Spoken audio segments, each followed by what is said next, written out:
Shalom Aleichem, Besem Hamasiyah. Puji nama Tuhan, kita bersyukur pada pagi hari ini kita bisa hadir di dalam ibadah tipika. Saudaraku yang terkasih, ibadah tipika ini sama pentingnya, sama istimewanya dengan liturgi ilahi. Ya, kemarin kita sudah mendengarkan nasihat dari subdiakon mengenai ibadah tipika. Bahwa ibadah tipikal ini juga jangan diremehkan.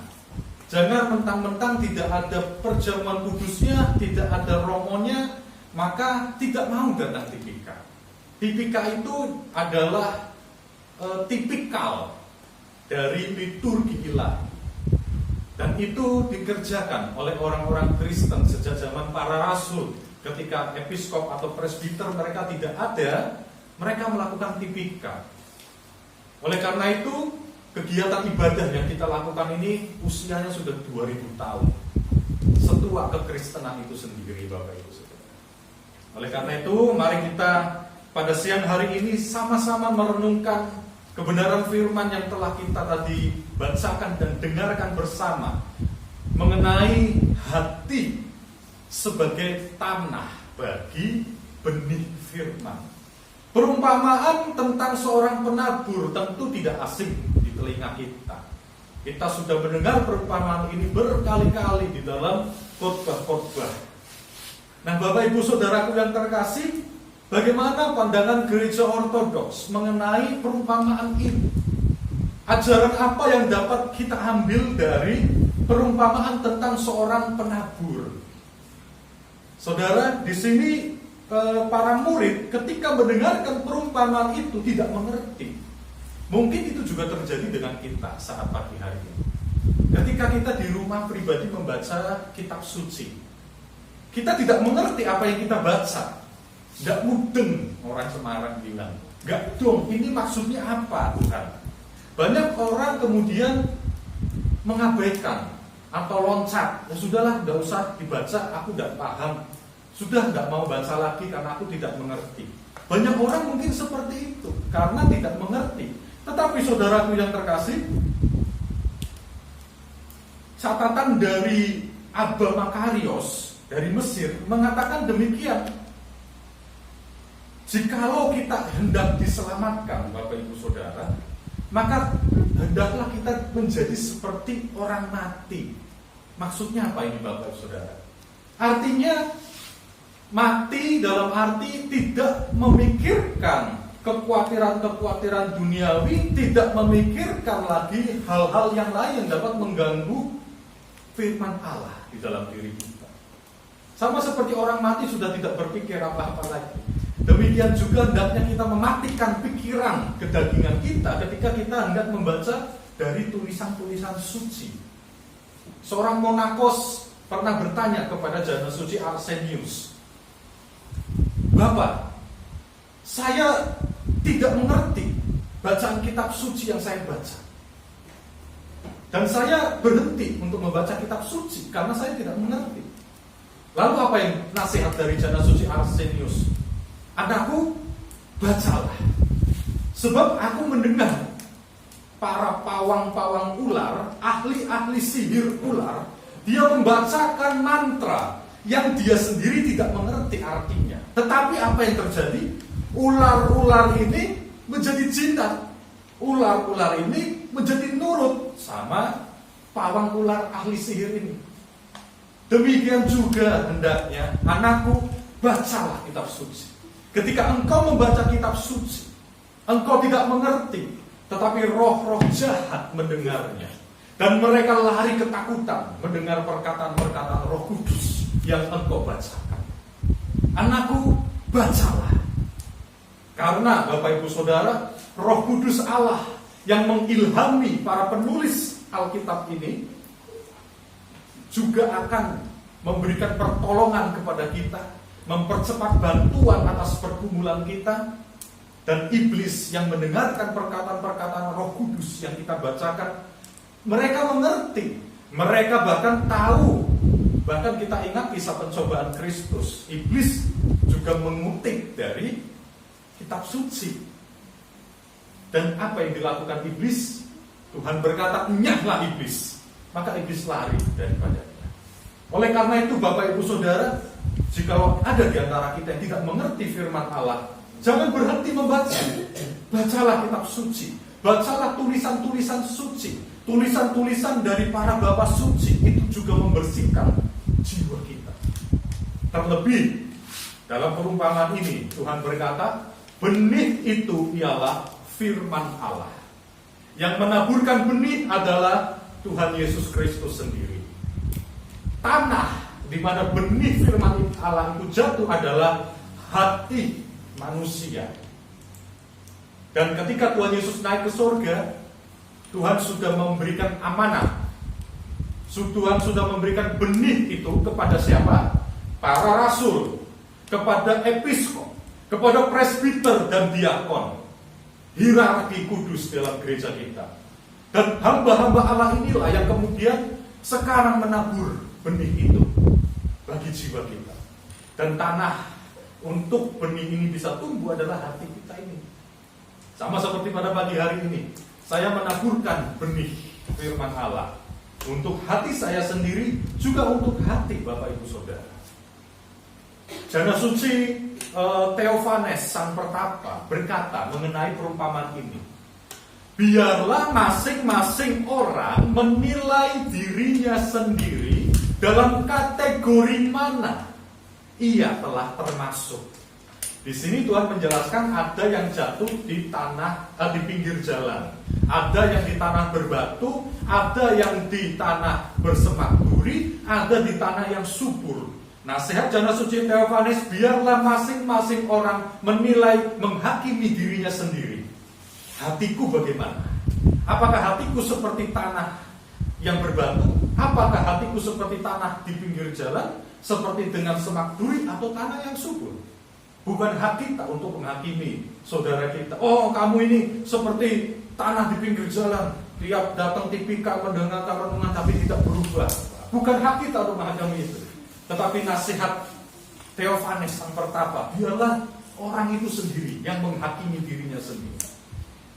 Aku termasuk kategori hati atau tanah yang bagaimana? Nah, oleh karena itu Bapak Ibu Saudara yang terkasih, tanah sebagai hati sebagai tanah di mana benih itu tertabur. Benih di pinggir jalan dikatakan oleh firman Allah diinjak-injak orang dan kemudian dimakan burung. Saudara, hati yang demikian adalah orang yang mendengarkan firman Allah, tetapi dia tidak mengerti. Dia menolak pengertian yang sudah diterangkan kepadanya. Sehingga benih firman ini diinjak-injak oleh apa? Oleh nafsu kedagingannya, oleh perkataannya yang jahat, oleh niat hatinya yang busuk, oleh pikiran-pikiran yang buruk. Dan iblis kemudian mengambil benih itu. Itu gambaran dari burung yang memakan benih yang ditabur. Lalu hati yang berbatu-batu. Saudara, waktu kecil saya pernah praktek menabur biji kacang hijau, ya, menabur biji kacang hijau di tanah yang tipis atau mungkin di kapas yang basah. Mulai tumbuh yang namanya kecambah atau tauge. Nah, tauge atau kecambah ini akarnya masih kecil, dia masih bisa tumbuh di tanah yang tipis atau bahkan di kapas. Tetapi, saudara, kecambah ini tidak akan dapat terus bertumbuh karena tanahnya tipis. Begitu juga dengan tanah yang ada batu-batunya, ada tanahnya sih, tetapi benih ini akarnya tidak kuat. Ketika matahari terbit di siang hari panas, maka kecambah ini akan kepanasan dan mulai layu, sebab akarnya akan terpentok kepada batu. Ini berarti hati yang kita mendengarkan firman Allah, pertama kita terima dengan senang. Wah, luar biasa, iman ortodoks seperti harta karun, seperti mutiara. Awalnya orang ini sukacita dengan iman ortodoks. Begitu bahagianya dia mendengarkan firman Allah. Tetapi saudaraku yang terkasih, itu hanya sampai di sini. Pikiran, di kepala, tidak berakar turun masuk ke hati. Tanahnya tipis. Jadi hanya masuk di otak saja, di pikiran saja. Ini menggambarkan orang-orang yang memainkan logikanya. Dia begitu senang dengan teologi ortodoks, begitu memuaskan nafsu pengetahuan, knowledge-nya, wawasannya, tetapi tidak turun ke hati, tidak berakal. Sehingga apa? Ketika datang pencobaan, ketika datang godaan, maka benih firman ini tidak dapat berakar, hanya sampai di otak. Dan ketika itu terbentur dengan logikanya sendiri, maka dia murtad. Dia tidak bertahan. Benih itu mati. Sama seperti Paulus mengatakan dalam surat Roma bahwa iman timbul dari pendengaran, dan pendengaran oleh firman Kristus. Benih ini tidak jadi iman dalam hati, tapi mentok di otak, hanya pengetahuan saja. Sama seperti saya, Bapak Ibu Saudara. Saya tidak perlu menunjuk di antara kita, saya nunjuk diri saya sendiri. Dulu waktu saya belajar ortodoks juga demikian.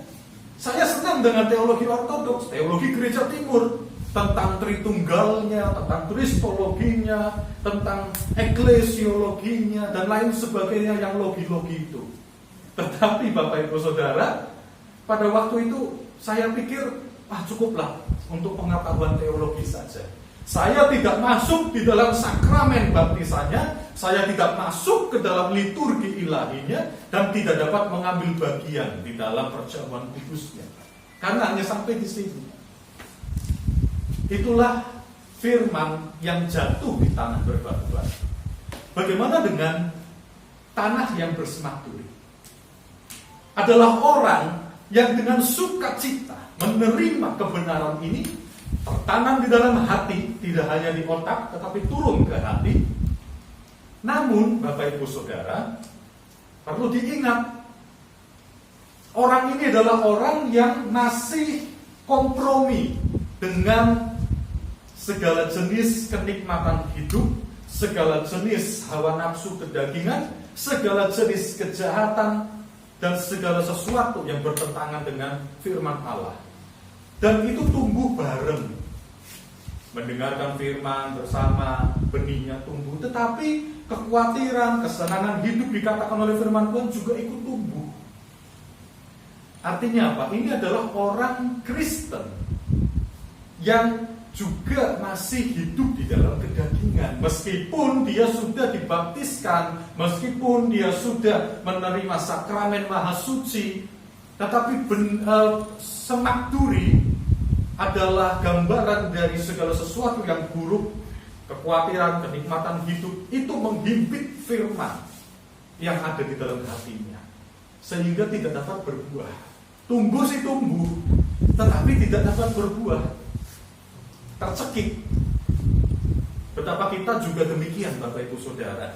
Segala sesuatu yang terjadi dalam dunia ini, di dalam kehidupan kita, mencekik kita, mencekik kerohanian kita. Dan tanah yang terakhir adalah tanah hati yang selalu kita dambakan, menjadi hati yang subur, tanah yang subur, di mana benih ini tertabur.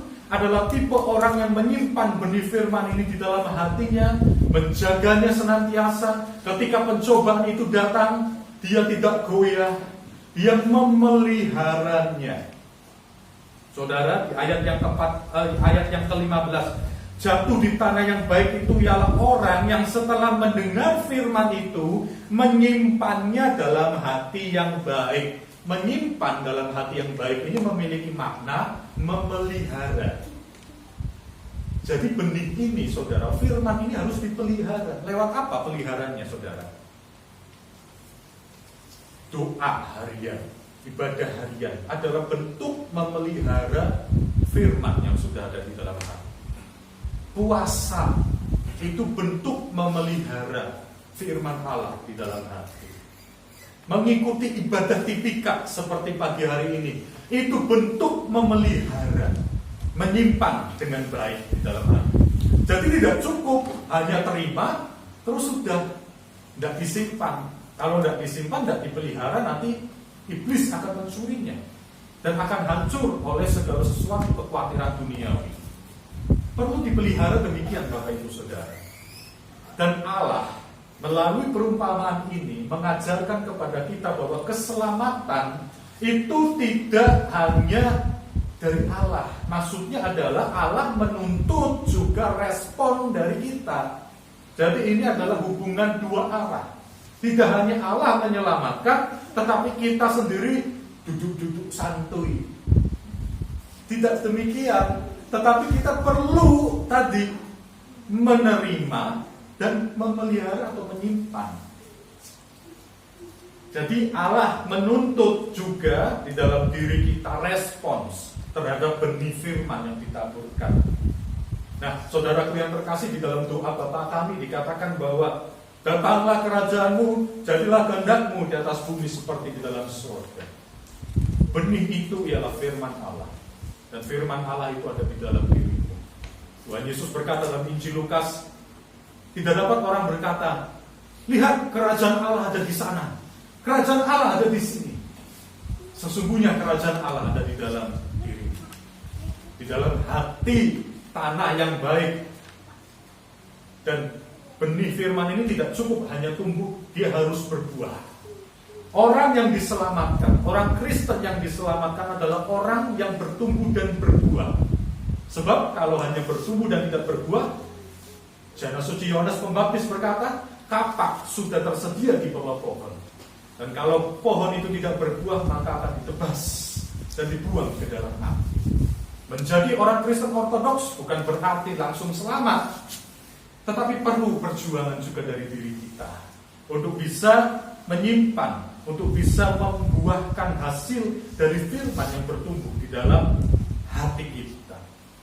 Oleh karena itu saudaraku yang terkasih, biarlah perenungan firman pada pagi hari ini menjadi kekuatan, menjadi penghiburan buat kita, dan juga mengoreksi diri kita sendiri masing-masing, seperti nasihat dari Jana Suci Theophanes.